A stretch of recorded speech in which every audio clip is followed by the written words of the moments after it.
Barcelona ক্লাবের অন্দরে এখন চলছে এক অদ্ভুত টানাপোড়েন, যার কেন্দ্রে রয়েছে দলের দীর্ঘদিনের বিশ্বস্ত গোলরক্ষক মার্ক-আন্দ্রে টের স্টেগেন।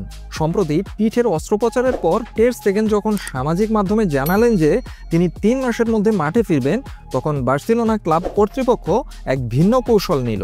লা লিগার কাছে তারা যে মেডিকেল রিপোর্ট জমা দেওয়ার পরিকল্পনা করছে, তাতে দেখানো হবে যে জার্মানি গোলরক্ষকের ফিরতে অন্তত 4 মাস সময় লাগবে। এই 1 মাসের ব্যবধানের পেছনে লুকিয়ে আছে বার্সেলোনার জটিল আর্থিক সমীকরণ। লা লিগার নিয়ম অনুযায়ী কোনো খেলোয়াড় যদি 4 মাস বা তার বেশি সময়ের জন্য মাঠের বাইরে থাকেন, তবে ক্লাব তার বেতনের 80% পর্যন্ত অর্থ নতুন খেলোয়াড় নিবন্ধনের জন্য ব্যবহার করতে পারে। আর্থিক সংকটে থাকা বার্সেলোনার জন্য এই সুযোগটি অত্যন্ত গুরুত্বপূর্ণ, কারণ তাদের নতুন গোলরক্ষক জোয়ান গার্সিয়ার মতো খেলোয়াড়দের নিবন্ধন করতে হবে। কিন্তু টের স্টেগেনের ঘোষিত 3 মাসের অনুপস্থিতি এই নিয়মের অধীনে পড়ে না।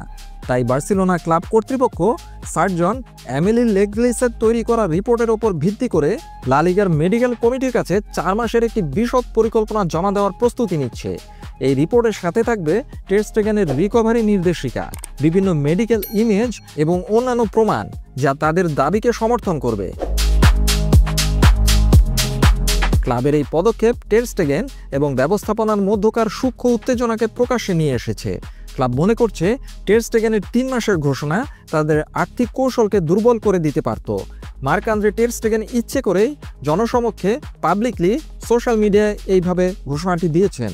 বিষয়টি চূড়ান্ত সিদ্ধান্ত নেবে লা লিগার নিযুক্ত একটি স্বাধীন চিকিৎসক প্যানেল। তারা বার্সেলোনার জমা দেওয়া সমস্ত নথি খতিয়ে দেখে নির্ধারণ করবে যে এই দীর্ঘমেয়াদী চোটের দাবিটি বেতন ছাড় পাওয়ার জন্য যথেষ্ট কিনা। বার্সেলোনা অবশ্য এই বিষয়ে বেশ আত্মবিশ্বাসী, কারণ সম্প্রতি আন্দ্রেস ক্রিস্টেনসেনের ক্ষেত্রেও একই ধরনের একটি আবেদনে তারা সাফল্য পেয়েছিল। এরই মধ্যে কোচ হ্যান্সি ফ্লিকের পরিকল্পনায় টের স্টেগেনের ভূমিকা আরও অনিশ্চিত হয়ে পড়েছে। শোনা যাচ্ছে তিনি এখন দলের 3য় পছন্দের গোলরক্ষক। সব মিলিয়ে একটি সাধারণ চোটের ঘটনা এখন বার্সেলোনার জন্য এক কৌশলগত লড়াইয়ে পরিণত হয়েছে, যার ফলাফল ক্লাবের ভবিষ্যৎ দল গঠনের উপর বড় ধরনের প্রভাব ফেলবে।